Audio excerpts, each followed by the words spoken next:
as I've gotten older and hopefully more mature, although that to be, determined here, but I have come to a place of always listening for what can I learn from this? And it really is that posture that has been life-giving for me. And that change of just that very simple change from kind of the critical view to a real desire to learn from whatever source it is. So I always find something. And even if I'm sitting across the table from somebody that I maybe don't agree with on everything, what a gift to sit there and say, okay, this is a child of God. I know this person has something that I can receive, learn from, and I want to be that kind of yes and person in the world. And that has been just a gift upon gift, because it's the way to build friendships and the way to build a whole stockpile of resources, really, from all different perspectives that's continuing to form me all the time.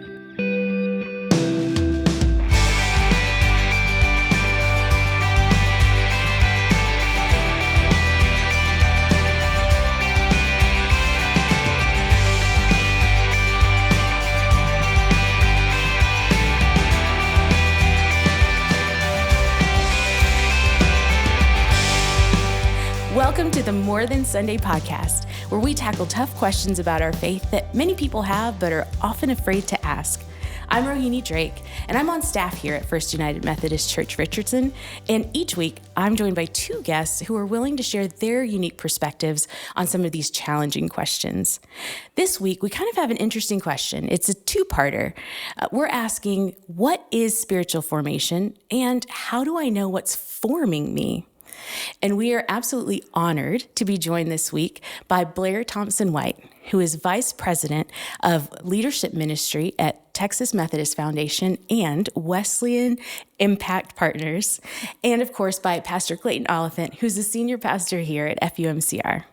Thank you both for joining us and for being willing to have this conversation about spiritual formation today. Thanks, Rohini. It's so good to be with you both. It's great to have Blair with us, too. Yeah, we're so glad you're here. So, Blair, I have gotten the privilege to get to know you over the past couple of years through a Texas Methodist Foundation group that I'm a part of. But for our listeners who may not have had the chance to meet you yet, would you mind sharing a little bit about your story and even a little bit about what you do at TMF? Yeah, so first I just want to say how great it is to have had the chance to get to know you the last couple of years. I mean, you're just incredible, Rohini, and I love the podcast and what you all are doing here at First Richardson. So just big thank you for being a leader for us in the church in so many ways, yeah. So I guess, thinking about our topic today, formation, maybe I answer this question through that lens of formation, of what's formed me throughout my life, and certainly the church has been a big part of that.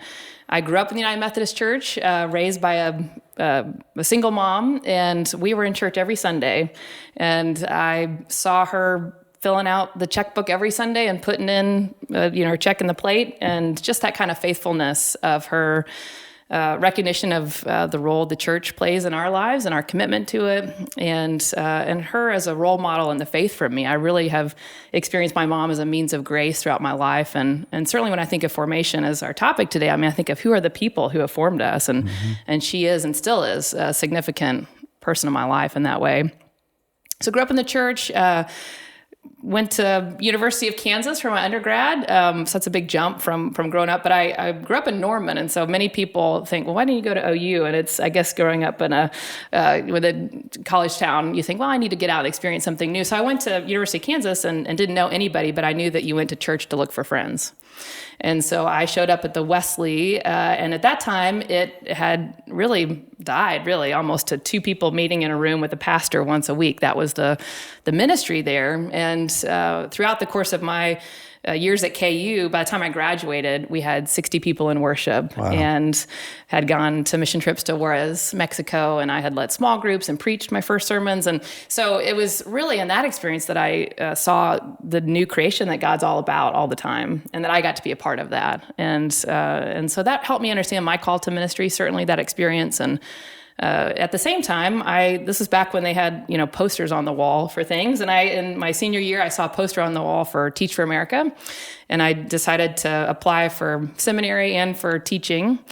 And it decided to go teach in Houston for a couple years with Teach for America. Another very formative experience for me in my faith. And we could do a whole podcast on my experiences there and my thoughts around education in America today. But that was very eye-opening for me. And again, that tug, the call to ministry remained. But I want to say too about that experience, I really saw in some of the most inner city parts of Houston where I worked as a teacher, the need for the church's presence there. And my desire to be a part of helping the church to go to these places and to participate in what God is doing there. And so seminary in Dallas, and incredibly formative time. Got to work at a couple churches and see again the ways God is doing new things through congregations. Pastored then in Kansas, small town Kansas. First senior pastor, woman pastor of a church in that county. So also the youngest pastor that they'd ever had, and that was a real gift to me. I learned how to be a pastor in that time in that small town. And that was when I met Clayton. Should I call you Clayton? Should I say Pastor? Please call me Clayton. Okay. Pastor Oliphint. So when I was, young pastor that got appointed to this really neat commission on race and religion, and what was it called? It's kind of one of those wonderful Methodist acronyms. Christian unity and interreligious relationships. Wow. Yeah. Well done on that. Yeah. And so here's the story I want to tell, and then we can go from there, because I think one of the pieces of formation is that we are being formed all the time, and it affects, who we're around impacts us significantly. And Clayton and I were going to this meeting for this commission, and we happened to be on the same flight, and we sat next to each other. And it was a three seats in the row, and there was a woman that sat on the end. And in the course of conversation that Clayton started with her, it was revealed that her son had died. Mm-hmm. And was he a military? Yeah. And I just watched Clayton have this conversation with her that was truly of the Spirit. It was comforting and authentic, and I think it made a big difference in her life. And it certainly made a difference in my life to see Clayton as a leader, as a faith leader, being so present to her and offering the grace, really, to being a part of this means of grace that was reaching her in that flight. And so Clayton, you've been a formative person for me, just watching you as a leader, and I'm so grateful for that. And my memory of that is that you jumped right in and were part of that presence. I don't remember that part. Yeah. Yeah, because we prayed for her, and it was a really powerful moment. It really was. Yeah.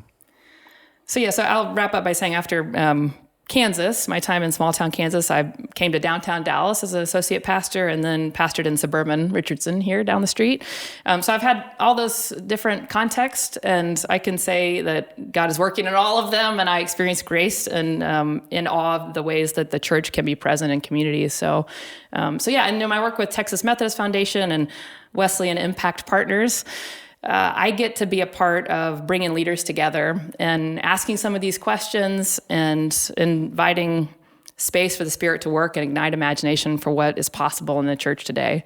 And in my 3 years there, I've truly seen the Spirit at work, and I have such hope for the church. And a lot of it has to do with faithfulness, the faithful leaders who are asking questions and who are not stuck in that sort of treadmill of trying harder. They're asking, new questions in new ways, and being open to the Spirit at work in communities. And so when I see all of that, I feel like for my daughter and her generation, there's hope. The church will continue to be vibrant and present. It may look different, but it will absolutely be a part of, and needs to be a part of the world. How about that for an answer to one question, Rohini? That's great. That is perfect. I feel like you've set yourself up okay. for the Hopefully next it was part. in the frame of what we're doing today, right? Perfect. Okay. But yes, thank you. And it's because of all of these experiences in these places that not only that you've been, but that you've seen God working, that I felt you would be such a great person to have to be part of this conversation about spiritual formation. And so to kind of share with both of you, that I grew up in a different faith tradition. And so the term spiritual formation was never mentioned. Like, you went to church, you did things, but spiritual formation just wasn't a term. Like I would maybe relate it to when they talked about, going to Bible study or something like that. So there may be listeners that don't really have a full definition for what spiritual formation means in our context of this conversation. So would you guys just take a minute to kind of give your context for what spiritual formation means as we start the conversation? Yeah, I mean, for me, one way to think about it is conversion. In some traditions, conversion is an instant process. For Wesleyan Christians, United Methodist, we tend to think of it as an ongoing work of the Holy Spirit in our lives, and that it's what we talk about as sanctifying grace.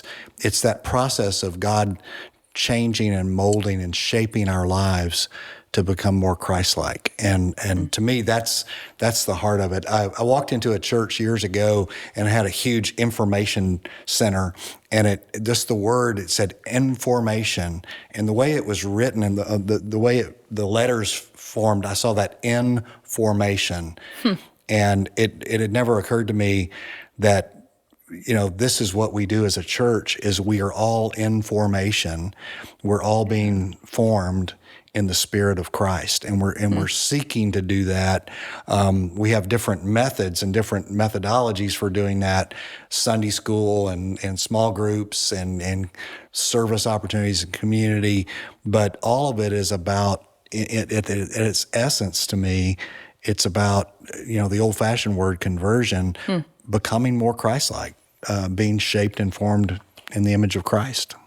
Yeah, that's really great. It reminds me of, we've been in conversation recently with Dr. Lisa Miller, who's written a book called The Awakened Brain. Right. And wow, that is a great book. And sometimes when I'm sharing about a book, I say, well, I'm just going to summarize it for you and save you $9.99. But in this case, I think you should go buy this book. It's fantastic.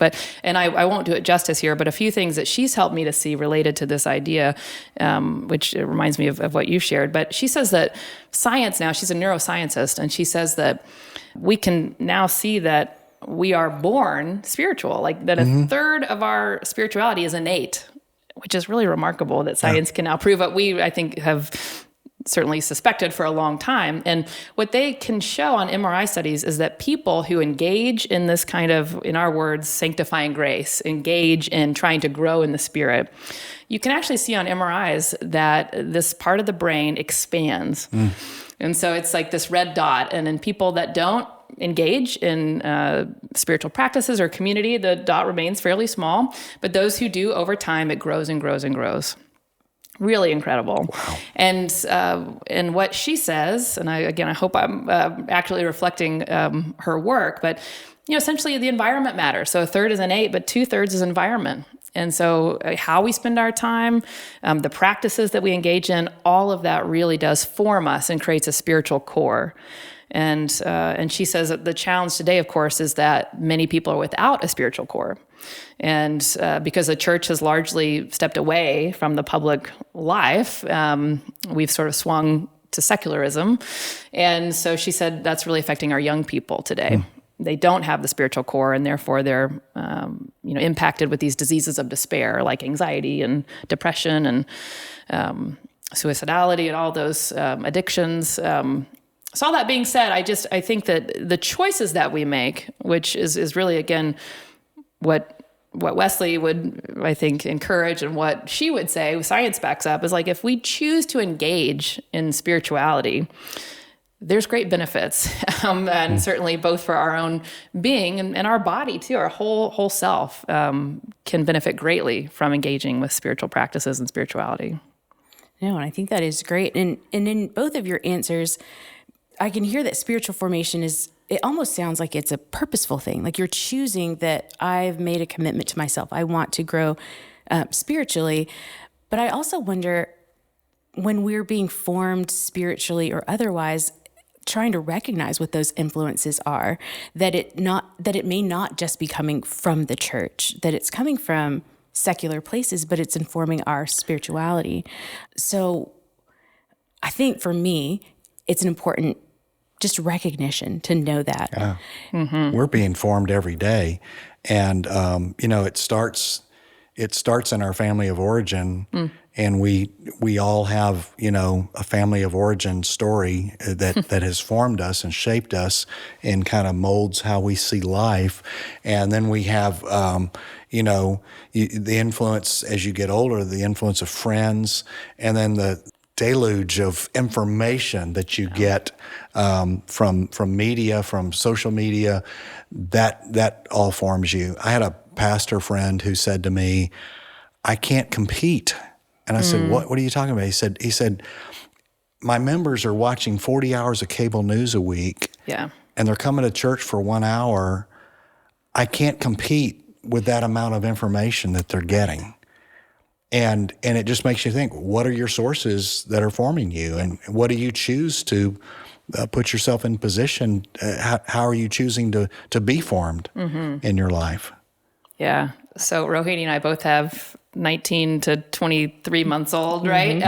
And so we're in a Sesame Street phase. At least we don't really watch it, but we listen to the music. And there's a song that, yes, I'm referencing Sesame Street here, but there's a song that goes, smarter, stronger, kinder. And so when you're on Sesame Street, you're getting smarter, stronger, kinder. And I think about that in terms of like, are the things that I'm, are the streets that I'm a part of, are the conversations I'm a part of, the relationships, is it making me more faithful, more generous, more kind? Yeah. And this next segment will be brought to you by the letter I, but, but intentionality is the word to me. And Robert Snazy did a work about the work of the Christian life and the church, intentional faith formation. Intentionality is a big word. Yeah. That we are, do you have an idea of how you're being formed? And then are you intentional about how you choose to be formed? And I think that's really important to think about the intentionality with which we do it. And that's for our kids. How are we intentionally taking steps to form our kids in faith? It's one of the things that hit me like a ton of bricks when my kids were born. Parents are the primary spiritual formation leaders for their children. Children will be shaped more by their parents than any other influence that they have in their lives. And to take that seriously as a parent, that you are the primary spiritual educators of your kids. Wow. I mean, no pressure, right? Right. Yeah. Right. But then what kind of intentional experiences are you giving to your children to put them in position where their brain is like firing with all the good stuff? Yes. That our spiritual nature is being maximized in such a way through those experiences. For us, when the kids were little, there's a lot of intentionality around table time and worship as a family, prayer, all those things that it's like we want to form them in the faith. Yes. Yeah. I'm glad that you bring up the word intentionality or intentional, because I think my next question was going to be, how do I know what the right ways are to be spiritually formed? And so I think that's what a lot of people wonder or question is, I don't know how to even start with being intentional about spiritual formation. Is it practices? Is it consuming certain podcasts or going to church? What is it that is even just a first step in starting to be intentional about spiritual formation? You want me to go first on this one? I was going to say, well, the obvious thing is to listen to more than Sunday podcast. Oh, that for sure. That would be number one. Yes. But other than that, no. And then coming to church at First Richardson, I think is a good one, or online. Or, it's such a great question. And I guess I have two immediate reactions to that. One is when I reflect on my life in the course of my spiritual formation, each season's a little different for me in terms of the practices that I engage in. And so it's a constant discernment. And I think that goes back to your intentionality. So in this particular season I'm in right now, I'm a very heady person. I can live in my head all the time. And I recognize that formation is not just about the head. It's about the heart. It's about the body. It's a holistic approach. And so how am I being intentional about I could listen to podcasts all day. I could read books. I love doing that. And that's not to say that I won't continue to, but how can I engage in all aspects of my being so that I'm truly being shaped in that holistic way? Anne Lamott references someone else, and I don't know who, but she talks about being in the beams of love. I just love that phrase. Such a great image, being in the beams of love. And so I think that's the other reflection is like, am I putting myself in the beams of love every day? And so for me, that might be sitting in silence and meditating or taking some deep breaths and centering. It's also recognizing the incarnation and the presence of God's Spirit in all people. And am I open to that? Is that a beam of love for me? Can I be fully present with somebody that I might receive a word of grace through them? Walking outside nature, that's a beam of love, might be a beam of sunshine here in Texas. And so, it's like, how do we intentionally put ourselves in those places? And there's no 5-step program. There's no right way. And I think it's each of us has to discern. And that's a really important word, the discernment of, for this season, what do I need to be doing that's going to be formative for me? I think that's absolutely right. It is different in different seasons. And it's almost like some people think, I've got to get all this information inside of me, like I'm working on a master's degree in Jesus Right. or something. And really, Jesus calls us to a way of life. And if you think about it that way, how am I being formed into this way of life Yes. that is the love of Jesus? Right. Because isn't that the goal? Didn't he say that's the most important thing? To love the Lord with all your heart, mind, soul, and strength, and to love your neighbor as you love yourself. How am I living into that? What does a mature, loving disciple of Jesus Christ look like? I can show you what an immature person looks like because I've played that out pretty well. But how am I growing into maturity in love? And that's very Wesleyan concept of growing in perfection and love. Not that we're perfect, but that we're being perfected in love. And that's a good way to think about your life is how am I growing in love? Like those beams of light. How am I putting myself in position to be more loving, to be more Christ-like? And it's hard. I mean, my gosh, every day we struggle with this. It's like why we need to have some disciplines in our lives, because this stuff is hard. You can say this real easily right here, and then you go out on the expressway here, and in 3 minutes you're just at a different place in your mind, and you're frustrated.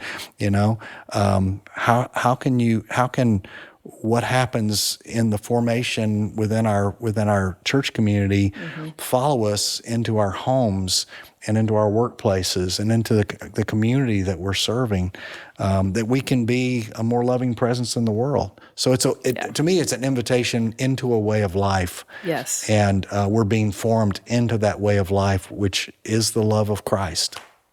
Right. That's just, and that reminds me of, and I hope this may come out as judgmental. I very possibly so. You tell me. But I have experienced persons who have taken every Bible study ever offered, who have done the disciple program, they're just, for decades, they have immersed themselves in the Word, and they know it really well, and they are mean. You know? And so I just say that, and I have my own, certainly, moments of that too, but it can't just be a head thing. It has to be a total whole person formation. As you said, holistic. Right. And I love, thinking about disciple, I love that, you do this whole study in disciple, and then the last session is like, now what? How are you going to integrate this into your life? And I do think that we have to continually be asking that question and reflecting on, like you said, is it truly transforming me as a person, as a character, so that the way I experience the world, the way people experience me, they see a glimpse of the Christ in me through the transformation that's happening. Yeah. So as you're talking about making these choices and pursuing this discernment into what's spiritually forming me, is there any space that we have to take accountability to discern what we need to cut off or what we need to stop being formed by because it's getting in the way of our spiritual formation and being more Christ-like? And how do we do that? How do we start that process? You ask the easy questions here. No, it's a great one. Yeah. I really the pandemic made me do some soul searching about intake. What are you taking in? And do I really need to watch every broadcast of the news? Can I put away my iPhone for periods of time and it's okay that I'm not tied to it so closely? Let me check something real quick. No, I'm just kidding. Can I? So finding moments of Sabbath on a daily basis. How can I find Sabbath on a daily basis? How can I take a rest from television? How can I take a rest from social media? How can I get away from my phone for 5 minutes or an hour or a day? And what am I going to replace that with? Because, again, during the pandemic, I was kind of in this forced isolation for a little while. And I found myself really struggling because I'm such a social animal and love people. And it's like, we can't go out and be with people. So what are you going to do? So how do you learn to love being by yourself? How do you learn to love being in the presence of God with one or two people or yourself for a season, and still enjoy groups of people and crowds? But I think it's probably different for every person, like you were saying earlier. But you have to find what are the things that are feeding your soul, and as you really look at your life, what's just taking you down a kind of a spiral of negativity? What's taking you down the kind of spiral of things are just getting worse and worse and worse? Because I'm telling you, if you hang around with Jesus, things are not getting worse and worse and worse and worse. He is the Lord of life. He is the one who's going to, help you have eyes to see new possibilities and new hope. And how can I hang around him more and hang around people who love him more, and let that form me? And just, I think there's something about community that's hugely important. I had a friend of mine who said, he was talking to his young adult child and said, you should go to church and you could make friends.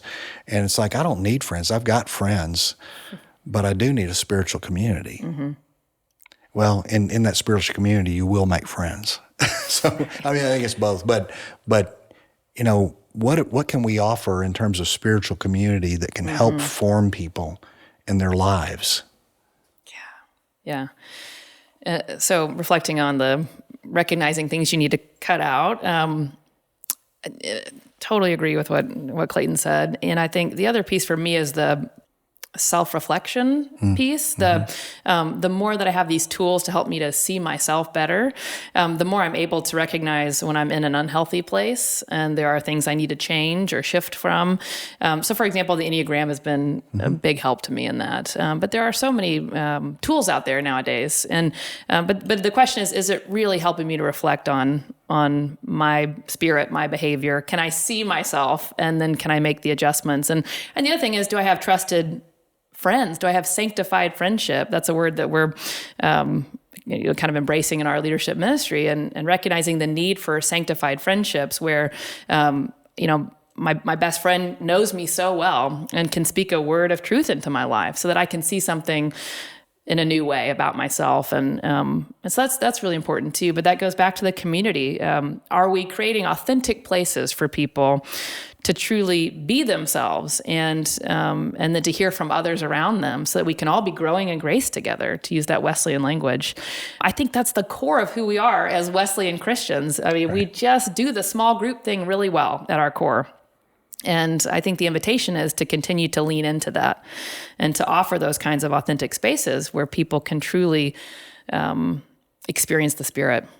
And that's being challenged right now in a world where it's easier to be with a group of people who agree with you and won't challenge you because they're just reaffirming your biases and your what you believe, versus being in a group of people. And what church inevitably does is bring people together in a place where you don't all agree, but you lead in love. you lead in Christian love, and that helps you to have honest conversations that are sometimes hard, but leads you to a healthier place where you find common ground with people, and it's like, well, we're both followers of Christ, and we're struggling with this together.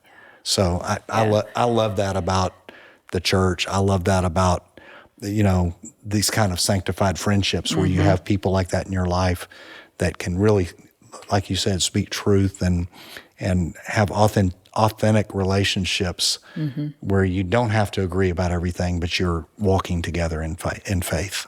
Yeah. And that really reminds me of just, for me, the overall move in terms of formation is, at least for me, is this movement towards humility.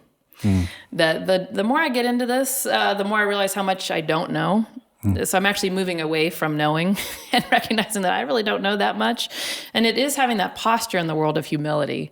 And if I can approach every relationship, every conversation I have with a posture of humility, I mean, God can work with that. And I think that for me has been the greatest source of actually joy in my life, right? Because, I mean, it just makes life a lot more interesting when you're constantly learning and listening, and that's affecting you for the better. And so that again, I think the overall move in formation is from a knowing to an unknowing. That's a great perspective to hear. Mm-hmm. And then I also hear, Clayton, in your answer that you just gave, there was so much hope in the idea that, we are being formed differently based on our influences and the things that we take in. But if we can find that commonality of we're all trying to be more Christ-like, and maybe disciple Bible study is the right way for some people, but maybe just being in a strong community of faith is right for other people. It doesn't have to look the same if we can acknowledge. Some of those old-fashioned means of grace, some of the old-fashioned Christian practices still work, and that is like reading your Bible. I've been challenging our members to read a little bit every day. If you read your Bible, and that's going to form you. If you take time for prayer, take time for Christian conversation, communion, all the different means of grace that are kind of old-fashioned, they still work, right. and they're still viable ways that we're formed, and but I think sometimes we just go back to the basics in some ways. Don't try to reinvent this. It's like, we've got the latest and greatest program for spiritual formation. That's great, but sometimes it's the old tried and true ways of being in a small group where you can talk about the Scripture, and you can talk about issues, and you can, again, be formed. And where's that common ground? The common ground is Christ, who draws us together. It's His love that we then are being formed in. That's great. Well, you both have shared such great resources in your answers and in this conversation, but are there anything, because this is a small conversation in the bigger conversation of spiritual formation and what's forming me. So for people that want to kind of dig deeper or find other places to get information, that they want to continue this conversation on their own, do you have any resources that may be podcasts, books, authors that have helped you maybe personally in the realm of spiritual formation? Such a great question. I mean, different people in different seasons of my life. I think, again, it's just that posture of openness to new voices. So I think that for me is, I'm continually reflecting on, who am I listening to? Is it a diverse group, or am I just kind of honed in on one particular voice? Because again, I recognize it is formative. So I want to be formed in many ways. And even from other faith traditions. I mean, there's great giftedness out there. And so it's a very general answer, but I think it's upon us to really seek and to find that which is filling for us in this particular season of life that we're in, or that which is speaking a word to us that we need to hear it. It's then turning ourselves to that, making it a discipline, a routine, and having conversation partners to really challenge us and encourage us in it. So I can make a whole list of people, and maybe if you wanted a name, I think for me at the most kind of basic centering for me has always been Henry Nouwen. And I think for me, he speaks with such simplicity. Yeah. And I I need that in my life. I need that simple word. And so I read a piece from him every day. Richard Rohr has been very influential in recent years. He talks a lot about the first half of life and the second half of life, and that has been really meaningful for me. And then I am a regular listener to podcasts, and there is a daily podcast called Pray As You Go, and it's like a Lectio Divina, and so there's music, and there's a scripture reading, and there's silence, all built in 12 minutes, and so I can do it as I'm driving the kid to school, and apart from the listening to Sesame Street songs, maybe it's driving on the way home. But yeah, so it's finding the time and space and putting ourselves in those beams of love that we need right now to form us. Yeah. That's great. I love that. Nouwen and Rohr for sure. And I was reviewing Richard Foster's Celebration of Discipline, which was written years ago, but is still so timely. I was just noticing how timely it is. Again, sometimes back to the basics, but a lot of good resources out there. I'll try to put some on the website. That'd be great.